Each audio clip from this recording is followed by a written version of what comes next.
अस्सलाम वालेकुम, कैसे हैं आप सब। तो आज हम स्टार्ट करने जा रहे हैं एक्सरसाइज 4A का क्वेश्चन नंबर 6। तो मेरे पास ये बुक 2 है जिसको हम D2 भी बोलते हैं और उसका ये अपडेटेड 7th एडिशन यानी न्यू एडिशन मेरे पास मौजूद है।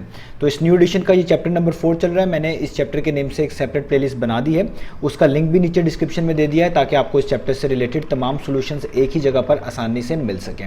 इसके अलावा आपको डिस्क्रिप्शन में मेरे फेसबुक पेज का लिंक भी मिल जाएगा, आप इसी फेसबुक पेज के थ्रू अपने क्वेश्चंस को, सजेशंस को मुझ तक भी पहुंचा सकते हैं। तो आइए स्टार्ट कर लेते हैं क्वेश्चन नंबर 6 को। मैंने इसकी स्टेटमेंट को नीचे नोट डाउन कर लिया है, वहीं से हम इसको रीड करेंगे, समझेंगे और फिर सॉल्व करेंगे।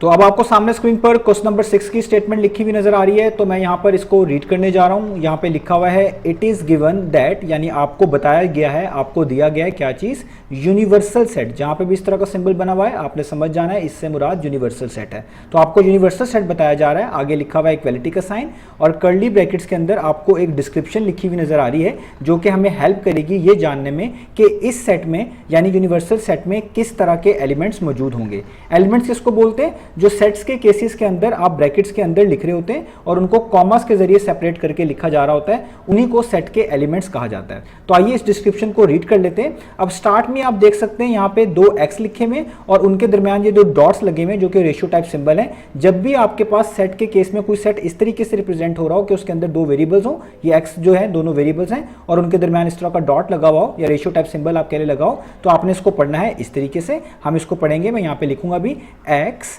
Such that x। अगर ये दोनों y होते तो आप इसको पढ़ते y सच दैट y, क्योंकि दोनों x हैं डॉट के दोनों तरफ, तो इसलिए हम इसको पढ़ेंगे x सच दैट x। इससे मुराद है कि इस सेट के अंदर ऐसे एलिमेंट्स होंगे, सच दैट का मतलब इसमें ऐसे एलिमेंट्स होंगे। ये जो x हैं ये बेसिकली आपको इस सेट के एलिमेंट्स के बारे में ही इंफॉर्मेशन बता रहे होते हैं। तो कैसे एलिमेंट्स होंगे आगे रीड करते हैं। आगे लिखा हुआ है इज एन इंटीजर, तो वो इंटीजर्स होंगे। अब इंटीजर्स क्या होते हैं ये आपको पहले से पता होंगे। इंटीजर्स के सेट को हम z से रिप्रेजेंट करते हैं।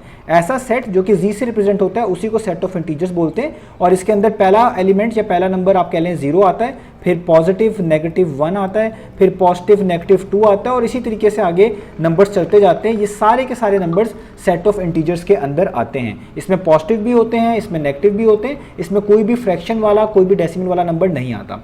तो अब वापस आते हैं इस सेट की तरफ। तो यहाँ पे जो लिखा हुआ है ना कि यूनिवर्सल सेट में ऐसे एलिमेंट्स होंगे जो कि इंटीजर्स होंगे, इसका मतलब है वो नंबर्स कुछ इस सेट के अंदर से ही आने वाले हैं। आगे देखते हैं वो कहां से लेके कहां तक होंगे। तो लिखा हुआ है बिटवीन 1 and 10 इंक्लूसिव। इंक्लूसिव का मतलब होता है शामिल करके। किसको शामिल करके? 1 और 10 को शामिल करके। यानी वो कहना चाह रहे हैं कि इस सेट के अंदर यानी यूनिवर्सल सेट के अंदर ऐसे एलिमेंट्स मौजूद हैं जो कि इंटीजर हैं, जो 1 और 10 के दरमियान वाले भी हैं और जिसमें 1 और 10 को भी शामिल करना है। यानी अगर आप 1 को शामिल कर लें, 10 को शामिल कर लें और इनके दरमियान आने वाले तमाम इंटीजर्स को शामिल कर लें तो वही इस सेट के एलिमेंट्स हैं, वही इस सेट के एलिमेंट्स कहलाएंगे। तो उम्मीद है आपको समझ आ गया होगा कि जो यूनिवर्सल सेट है इसके अंदर क्या चीज़ें मेंशन्ड है, ये डिस्क्रिप्शन क्या बता रही है और इसके अंदर किस तरह के एलिमेंट्स होंगे। इसके अंदर 1 से लेकर 10 तक इंटीजर्स होंगे जिसमें आपने 1 और 10 को भी शामिल करना है, क्योंकि यहाँ पे इंक्लूसिव का वर्ड यूज हुआ है। इंक्लूसिव जहां भी यूज होता है इसका मतलब होता है शामिल करना। अब यहां तक हमें क्लियर हो गया। अब 2 बातें आपने और सीखनी है। ये सेट हमने जिस तरीके से रिप्रेजेंट किया है, जिस फॉर्म में रिप्रेजेंट किया है, इसको बोलते हैं सेट बिल्डर नोटेशन। कोई भी सेट इस तरीके से रिप्रेजेंट हो रहा हो कि उसमें इस तरह x सच दैट x या y सच दैट y, कुछ भी और वेरिएबल्स भी आ सकते हैं, आ रहा हो, तो आपने समझ जाना है इस सेट को सेट बिल्डर नोटेशन में रिप्रेजेंट किया गया। कभी कभार इसको सिंपली सेट नोटेशन भी कहा जाता है, लेकिन जनरली इसका जो प्रॉपर नेम है वो सेट बिल्डर नोटेशन है। सेट को लिखने के 3 तरीके होते हैं, उनमें से एक तरीका ये है जिस तरीके से यहाँ पर यूनिवर्सल सेट को रिप्रेजेंट किया गया। अब दूसरी चीज, यूनिवर्सल सेट की डेफिनेशन भी। यूनिवर्सल सेट एक ऐसे सेट को बोलते हैं जिसमें बाकी तमाम सेट्स के एलिमेंट्स मौजूद होते हैं, बाकी तमाम सेट्स के एलिमेंट्स आ रहे होते हैं। तो बाकी तमाम सेट से क्या मुराद होता है? वो सेट्स जो यूनिवर्सल सेट के अलावा आपको आपके इसी क्वेश्चन में नजर आ रहे होंगे। जैसे यूनिवर्सल सेट के अलावा एक और सेट लिखा हुआ है सेट बी, तो इस सेट बी के जितने भी एलिमेंट्स होंगे वो आपको इस यूनिवर्सल सेट में से ही आते हुए दिखेंगे। यानी इस सेट बी के तमाम एलिमेंट्स यूनिवर्सल सेट में से ही आएंगे, यूनिवर्सल सेट में मौजूद होंगे। इसलिए हम कहते हैं कि यूनिवर्सल सेट एक ऐसा सेट होता है जिसमें बाकी तमाम एलिमेंट्स मौजूद होते हैं उन सेट्स के जो उस वक्त अंडर कंसिडरेशन होते हैं, यानी यूनिवर्सल सेट के अलावा आपके क्वेश्चन में लिखे हुए होंगे। तो आइए अब दूसरे सेट को भी रीड कर लेते हैं। दूसरा सेट भी सेट बिल्डर नोटेशन में ही हमें गिवन है। तो यहां पे भी देखिए स्टार्ट में दोनों तरफ x है, बीच में रेशियो टाइप सिंबल है जिसको पढ़ेंगे x सच दैट x, यानी इसके अंदर ऐसे एलिमेंट्स हैं इज एन इवन नंबर, जो कि इवन नंबर्स हैं। इवन नंबर्स क्या होते हैं? ऐसे नंबर जो 2 के टेबल पर आते हैं या 2 से डिवाइड हो जाते हैं कंप्लीटली, उन्हीं को हम इवन नंबर बोलते हैं। अब इसके अंदर सारे के सारे इवन नंबर्स नहीं लिख देने, सिर्फ वही इवन नंबर्स लिखने जो यूनिवर्सल सेट में मौजूद होंगे, यानी यूनिवर्सल सेट से उठाकर ही इवन नंबर इसमें लिखने, क्योंकि इन दोनों सेट में सबसे बड़ा सेट यूनिवर्सल सेट होता है, उसी में से तमाम सेट के एलिमेंट्स आ रहे होते हैं। इसलिए कभी कभार इस बी सेट को यूनिवर्सल सेट का सबसेट भी कहा जाता है, यह भी आगे भी आएगा। तो आपको डिस्क्रिप्शन समझ आ गई, यूनिवर्सल सेट में क्या गिवन है, बी सेट में क्या चीजें आएंगी। अब करते हैं इसका फर्स्ट वाला पार्ट स्टार्ट। तो सबसे पहले फर्स्ट वाले पार्ट में लिखा हुआ है कि आपने लिस्ट करके दिखाना है ऑल दी एलिमेंट्स को, तमाम एलिमेंट्स को जो यूनिवर्सल सेट में मौजूद है और बी वाले सेट में मौजूद है, इन सेट नोटेशन में, और इसको आपने सेट नोटेशन में लिखना है। अब सेट नोटेशन क्या होती है अभी मैं आपको समझाऊंगा। तो सबसे पहले जब भी आपने किसी सेट के एलिमेंट्स लिखने हो, जो कि हमने लिखने हैं, आपने उस सेट का नाम लिखना है। अब पहले वाला सेट क्या है? यूनिवर्सल सेट, जिसके हम एलिमेंट्स लिखेंगे तो हम उसका नाम कैपिटल लेटर से इस तरीके से लिख देंगे। तो देखिए मैंने यहाँ पे यूनिवर्सल सेट का सिंबल बना लिया, क्योंकि मैं यूनिवर्सल सेट के एलिमेंट्स लिखने लगा हूँ। आगे मैं इक्वलिटी का साइन लगाऊंगा, और इक्वालिटी का साइन लगाने के बाद मैं यहाँ पे कर्ली ब्रैकेट्स डालूंगा, तो इनको बोलते हैं कर्ली ब्रैकेट्स। अब आपने एलिमेंट्स लिखने शुरू करने हैं। तो यूनिवर्सल सेट में किस तरह के एलिमेंट्स थे मैं आपको बता चुका हूँ। इसके अंदर इंटीजर्स हैं जो 1 से 10 के दरमियान आते हैं, और उसमें 1 को और 10 को भी शामिल करना है। क्योंकि सिर्फ पॉजिटिव इंटीजर्स का ऊपर जिक्र किया गया, तो हमने भी सिर्फ पॉजिटिव ही कंसिडर करने हैं। तो पहला इंटीजर तो 1 ही होगा, उसको आपको शामिल करना पड़ेगा। 1 के बाद दूसरा इंटीजर कौन सा आता है? 10 और 1 के दरमियान, वो 2 होता है। उसके बाद 3, इसी तरह करते जाएं, 4, 5, 6, 7, 8, 9 और आखिरी इंटीजर 10 होगा। मैंने 10 को और 1 को इसलिए शामिल किया क्योंकि ऊपर क्वेश्चन में इंक्लूसिव का वर्ड यूज हुआ था, जिसका मतलब था कि 1 को और 10 को भी शामिल करना है। तो 1 से 10 के दरमियान जितने इंटीजर्स है वो मैंने लिख दिए।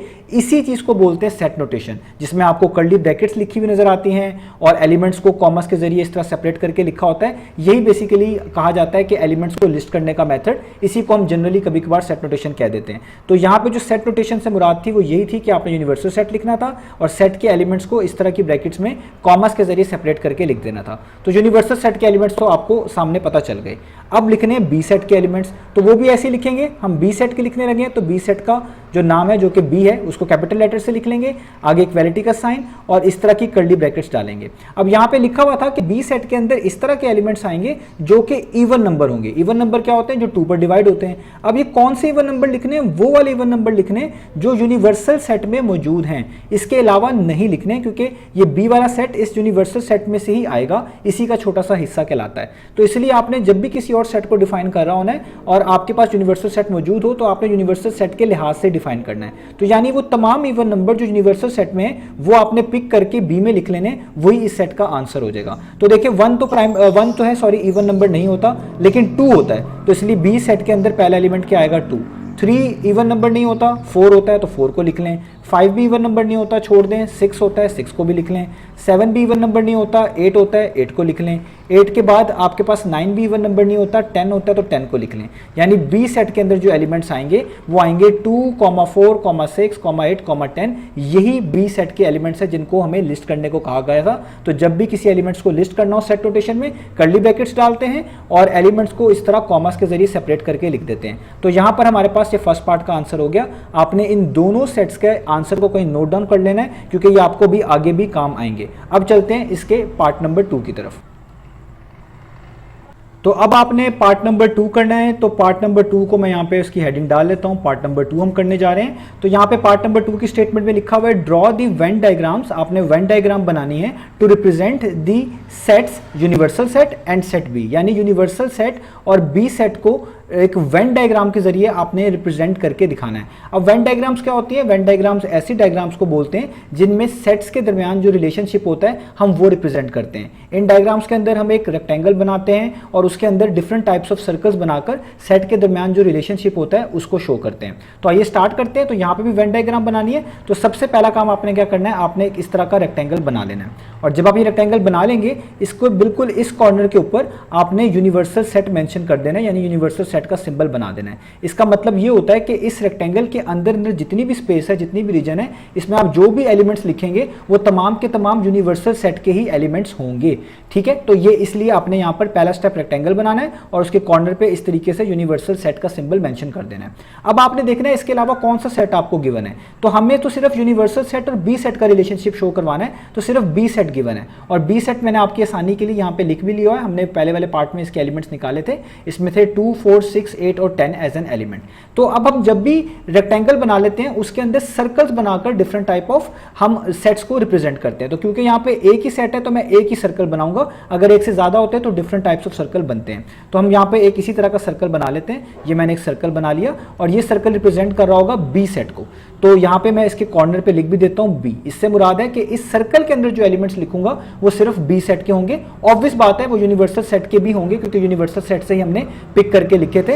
यूनिवर्सल सेट एक तरह का बड़ा सेट है और बी सेट एक तरह का छोटा सेट है जिसको हम उसका सबसेट भी कह सकते हैं। यूनिवर्सल सेट के बी सेट को यूनिवर्सल सेट का हम सबसेट भी कह सकते हैं। तो अब देखिए बी सेट के जितने भी एलिमेंट्स होंगे ना आपने सर्कल में लिख देने। तो बी सेट में है 2, 4, 6, 8 और 10, तो स्पेस डाल के लिखने 2, 4, 6, 8 और 10। तो ये देखिए ये मैंने बी सेट के एलिमेंट्स लिख दिए। अब जाहिर बात है जो इस सर्कल के अंदर लिखे हुए ये सिर्फ बी सेट के एलिमेंट्स हैं। इसके अलावा जो एलिमेंट्स होंगे जो आपके पास बी में नहीं है लेकिन यूनिवर्सल सेट में हैं वो भी आपने मेंशन करने। तो आप देख सकते हैं यूनिवर्सल सेट में तो 1 भी था, 3 भी था, 5 भी था, 7 भी था और 9 भी था, और वो सारे के सारे एलिमेंट जो मैंने अभी बोले हैं वो आपको यहाँ बी में नजर नहीं आ रहे।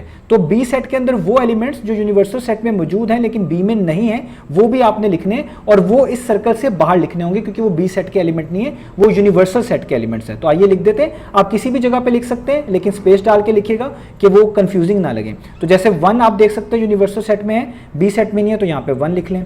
1 के बाद 2 तो उसमें आ रहा है, 3 भी यूनिवर्सल सेट में है, यहाँ पे नहीं लिखा हुआ तो आप नीचे 3 लिख लें। ये मैंने 3 लिख लिया। 3 के बाद आप 4 देख सकते हैं बी सेट में है, इसको छोड़ दें। 5 नहीं है तो आप 5 लिख लें, यहाँ पे मैंने 5 लिख लिया। 5 के बाद 6 भी बी सेट के अंदर लिखा हुआ है, 7 नहीं लिखा हुआ, यहाँ पे करके 7 लिख देता हूँ। 7 के बाद आप देख सकते हैं 8 भी लिखा हुआ है बी सेट में, 9 नहीं लिखा हुआ, वो यूनिवर्सल सेट में मौजूद है तो यहाँ पे 9 लिख लें, और 10 भी पहले से बी सेट के अंदर लिखा हुआ है उसको छोड़ दें। यानी वो एलिमेंट्स जो पहले से बी सेट में है उनको नहीं लिखना, और वो एलिमेंट जो बी सेट के अंदर मौजूद नहीं है लेकिन यूनिवर्सल सेट में है उसको आपने इस सर्कल के बाहर और इस रेक्टेंगल के अंदर लिख देना है। तो ये रिप्रेजेंटेशन हो गई वेन डायग्राम के थ्रू यूनिवर्सल सेट की और सेट बी की। यही हमने पार्ट नंबर 2 में करके दिखानी थी। अब करते हैं पार्ट नंबर 3। तो अब हम स्टार्ट कर लेते हैं पार्ट नंबर 3 को। तो पार्ट नंबर 3 की स्टेटमेंट आपको सामने लिखी हुई नजर आ रही है। यहाँ पे लिखा हुआ है फ्रॉम द वेन डायग्राम, यानी वेन डायग्राम की मदद से list all the elements of B complement in set notation. आपने तमाम एलिमेंट्स को लिख के दिखाना है। किसके एलिमेंट्स? बी कंप्लीमेंट के एलिमेंट्स को किसके अंदर? सेट नोटेशन में लिख के दिखाना है। ये बी के ऊपर जो डैश लिखा हुआ है या प्राइम बी इसको पढ़ सकते हैं, इसका मतलब कंप्लीमेंट होता है। तो यहाँ पे इसको मिलाकर पढ़ेंगे बी कंप्लीमेंट, यानी आपने बी कंप्लीमेंट के तमाम एलिमेंट्स वेन डायग्राम की मदद से जो नीचे बनी हुई है, हमने पार्ट नंबर 2 में बनाई थी, इस वेन डायग्राम की मदद से आपने बी कंप्लीमेंट के तमाम एलिमेंट्स को लिस्ट डाउन करके दिखाना है सेट नोटेशन के अंदर। अब सबसे पहले आपको ये पता होना चाहिए कि कंप्लीमेंट कहते किसको हैं। तो किसी भी सेट के कंप्लीमेंट का मतलब होता है कि यूनिवर्सल सेट के वो एलिमेंट्स जो उस सेट में ना हो जिसका आप कंप्लीमेंट निकाल रहे हैं। तो यहां पे आप बी का कंप्लीमेंट निकाल रहे हैं तो इसका मतलब होगा यूनिवर्सल सेट के वो एलिमेंट्स जो बी में मौजूद ना हो, क्योंकि बी का कंप्लीमेंट आप इस वक्त निकाल रहे हैं। तो हमने क्या करना है, हमने वो वाले एलिमेंट्स को लिख देना है जो यूनिवर्सल सेट में हैं लेकिन बी सेट में नहीं है, उन्हीं को बोलते हैं बी का कंप्लीमेंट। तो ये तो हो गई इसकी एक जनरल सी डेफिनेशन। अब वेन डायग्राम हमें किस तरह हेल्प करेगी बी के कंप्लीमेंट को लिखने में, वो भी देख लेते हैं। तो अब देखिए नीचे आपको ये वेन डायग्राम बनी हुई नजर आ रही है। तो इसमें बी कंप्लीमेंट के एलिमेंट्स किस तरह ढूंढे। तो जब भी आपने बी कंप्लीमेंट या किसी भी सेट के कंप्लीमेंट के एलिमेंट्स ढूंढने हो, सबसे पहले उस सेट को ढूंढे जिसके कंप्लीमेंट की बात हो रही है। क्योंकि बी कंप्लीमेंट की बात हो रही है तो देखें बी सेट कहां पर है। तो देखें ये सर्कल जो बना हुआ है ये बी सेट है और इसके अंदर क्या लिखा हुआ है 2, 4, 6, 8 और 10, यानी इसके अंदर 4 एलिमेंट्स हैं 2, 4, 6, 8 और 10। तो बी कंप्लीमेंट का मतलब होगा वो एलिमेंट्स जो बी के अंदर नहीं है लेकिन यूनिवर्सल सेट में है। इसी चीज को हम इस तरह भी कहते हैं कि यूनिवर्सल सेट के वो एलिमेंट्स जो बी के अंदर मौजूद ना हो। तो देखिए यूनिवर्सल सेट के तो सारे ही एलिमेंट्स हैं, लेकिन वो कौन से खास एलिमेंट्स हैं जो इस बी सर्कल के अंदर यानी इस बी सेट के अंदर मौजूद नहीं है। तो वो वही होंगे जो इस सर्कल से बाहर लिखे हुए लेकिन इस रेक्टेंगल के अंदर है। तो अगर आप नोटिस करें इस सर्कल से जो कि बी सेट है उससे बाहर कौन कौन से एलिमेंट लिखे हुए हैं, एक लिखा हुआ 1, एक लिखा हुआ 3, एक लिखा हुआ 5, एक लिखा हुआ 7 और एक लिखा हुआ 9। तो यही पांचों एलिमेंट्स वो एलिमेंट्स हैं जो यूनिवर्सल सेट में हैं लेकिन बी सेट में नहीं है, बी सेट से बाहर है। इसी को बोलते हैं बी कंप्लीमेंट। तो वो तमाम एलिमेंट्स जो आपको इस सर्कल के अलावा दिख रहे हैं, इस सर्कल के बाहर जिनको मैंने टिक मार्क किया हुआ है, वही कहलाएंगे बी कंप्लीमेंट्स के एलिमेंट। तो आप यहां पे लिख देंगे कि बी कंप्लीमेंट के अंदर एलिमेंट्स होंगे, क्योंकि हमने इसको सेट रोटेशन में लिखना है। जब भी एलिमेंट्स को लिस्ट डाउन करना हो सेट रोटेशन में, इसका मतलब होता है आप इस तरह कर्ली ब्रैकेट्स लगाएंगे। सबसे पहला एलिमेंट कौन सा है जो कि बी सेट में नहीं है लेकिन यूनिवर्सल सेट में है, वो है 1, तो आप लिखेंगे 1। उसके बाद कौन सा है, उसके बाद 3 है, आप लिखेंगे 3। उसके बाद कौन सा है, उसके बाद 5 है, आप लिखेंगे 5। उसके बाद यहाँ पे राइट साइड पे कौन सा है, उसके बाद 7 है, आप लिखेंगे 7। और लास्ट में कौन सा है आपके पास 9। यानी ये कहलाएंगे बी कंप्लीमेंट के एलिमेंट्स। तो देखिए मैंने कर्ली ब्रैकेट्स के अंदर एलिमेंट्स को लिख दिया है, इनको कॉमर्स के जरिए सेपरेट किया है, इसी को बोलते हैं सेट नोटेशन। तो आपको कंप्लीमेंट की डेफिनेशन लाजमी पता होनी चाहिए कि किसी भी सेट के कंप्लीमेंट का मतलब ये होता है कि यूनिवर्सल सेट के वो एलिमेंट्स जो उस सेट में मौजूद ना हो जिसका कंप्लीमेंट ले रहे हैं। तो आप यहाँ पे भी देख सकते हैं हमने बी कंप्लीमेंट निकालना था, तो यूनिवर्सल सेट के यही एलिमेंट्स बनते हैं 1, 3, 5, 7, 9 जो आपको बी सेट में नजर नहीं आ रहे। और वेन डायग्राम में इसकी पहचान आपको बता दी है कि जिस सेट का कंप्लीमेंट ले रहे होंगे उस सेट के अंदर जो एलिमेंट्स लिखे होंगे उसके अलावा वाले आपने लिख देने जो उस सेट के बाहर होंगे। जैसे उस सेट के एलिमेंट्स जो हैं बी वाले सेट के वो 2, 4, 6, 8 और 10 है, तो इसके अलावा वाले एलिमेंट्स वो कहलाएंगे जो इस सर्कल के बाहर नजर आएंगे, तो वो है 1, 3, 5, 7, 9। वही हमने यहाँ पे लिख दिया, उसी को हम बोलेंगे बी कंप्लीमेंट। तो जो थर्ड वाला पार्ट था उसका आंसर आ गया, बी कंप्लीमेंट के अंदर एलिमेंट्स होंगे 1, 3, 5, 7, 9। अब कर लेते हैं इसका लास्ट पार्ट। तो अब हम करते हैं पार्ट नंबर 4। तो पार्ट नंबर 4 की स्टेटमेंट लिखी हुई है, describe the set B complement in words. अब यहां पे मैं बता चुका हूं जब भी किसी चीज के ऊपर इस तरह का डैश या प्राइम बोल लें लगा हुआ आता है, इसका मतलब कंप्लीमेंट होता है, तो आप इसको पढ़ेंगे बी कंप्लीमेंट। यानी आपसे कहा जा रहा है कि बी कंप्लीमेंट वाले सेट को डिस्क्राइब करके दिखाएं वर्ड्स के अंदर। और यही सेट को डिस्क्राइब करने का एक तरीका भी होता है, 3 तरीके होते हैं, उनमें से एक तरीका यह है कि आप सेट को वर्ड्स के थ्रू डिस्क्राइब करें। तो जब भी किसी सेट को डिस्क्राइब करना हो वर्ड्स के थ्रू, तो आप उसके एलिमेंट्स को देखते हैं। तो हमें भी बी कंप्लीमेंट के एलिमेंट्स को देखना पड़ेगा, उन्हीं के जरिए हम बता सकते हैं कि बी कंप्लीमेंट को किस तरह डिस्क्राइब किया जाएगा। तो नीचे आप देखिए बी कंप्लीमेंट के एलिमेंट्स लिखे हुए जो हमने पार्ट नंबर 3 में निकाले थे। तो बी कंप्लीमेंट में 1, 3, 5, 7 और 9 एज एन एलिमेंट्स मौजूद हैं। अगर आप नोटिस करें ये तमाम के तमाम नंबर्स 1 से लेके 10 तक जो इंटीजर्स होते हैं उनके दरमियान आपको मिलेंगे, जिसमें आपको 1 को भी शामिल करना पड़ेगा और 10 को भी। अगर आप 1 से लेके 10 तक को शामिल कर लें तो उन्हीं के दरमियान आपको इस तरह के नंबर्स या इस तरह के इंटीजर्स नजर आएंगे। तो एक तो ये इंटीजर्स हैं, दूसरी बात ये 1 से लेके 10 के दरमियान आपको मिलेंगे, और तीसरी खासियत इनमें यह है कि जितने भी यहाँ पे नंबर्स लिखे हुए सब के सब ऑड नंबर्स लिखे हुए, यानी ऐसे नंबर्स लिखे हुए जो 2 पर डिवाइड नहीं होते। तो 1, 3, 5, 7, 9 कोई भी 2 के टेबल पर नहीं आता, 2 से डिवाइड नहीं होता, इसीलिए इनको ऑड बोलते हैं। तो मैंने आपको 3 चीजें बताई, एक ये इंटीजर्स हैं, दूसरी ये कि ये जितने भी इंटीजर्स लिखे हुए आपको 1 से लेकर 10 के दरमियान मिलेंगे, जिसमें आपको 1 और 10 को भी शामिल करना पड़ेगा। और तीसरी चीज ये कि ये जो 1 से लेकर 10 के दरमियान आपको इंटीजर्स मिलेंगे ये सिर्फ ऑड वाले हैं, सिर्फ ऑड नंबर्स हैं, उन्हीं के बारे में हम बात कर रहे हैं। तो अब इन तीनों चीजों को मिलाकर हम लिख देंगे, वही इसकी डिस्क्रिप्शन कहलाएगी। मैंने नीचे पहले से लिख दिया कि B complement is the set, कि बी कंप्लीमेंट एक ऐसा सेट है कंटेनिंग इंटीजर, जिसके अंदर इंटीजर्स हैं। कैसे इंटीजर्स हैं? Between 1 and 10 inclusive which are odd number. तो ऐसे इंटीजर्स हैं जो कि ऑड नंबर है और 1 से लेके 10 के दरमियान आते हैं। अगर आप 1 और 10 को भी शामिल करें तो 1 और 10 को अगर शामिल कर लें तो 1 से लेके 10 के दरमियान आने वाले तमाम ऑड इंटीजर्स इसी सेट में लिखे हुए हैं, जिसको हम बी कंप्लीमेंट बोल रहे हैं। तो यही इसकी डिस्क्रिप्शन है, इसलिए यहां पे लिखा हुआ है B complement is the set containing integers between 1 and 10 inclusive which are odd numbers. तो आपने यही डिस्क्रिप्शन नीचे कोट कर देनी है। तो ये हो गया हमारे पास इसके पार्ट नंबर 4 का आंसर। तो उम्मीद है आपको ये तमाम पार्ट समझ आएंगे। इंशाल्लाह नेक्स्ट वीडियो में मिलेंगे बाकी सॉल्यूशंस के साथ।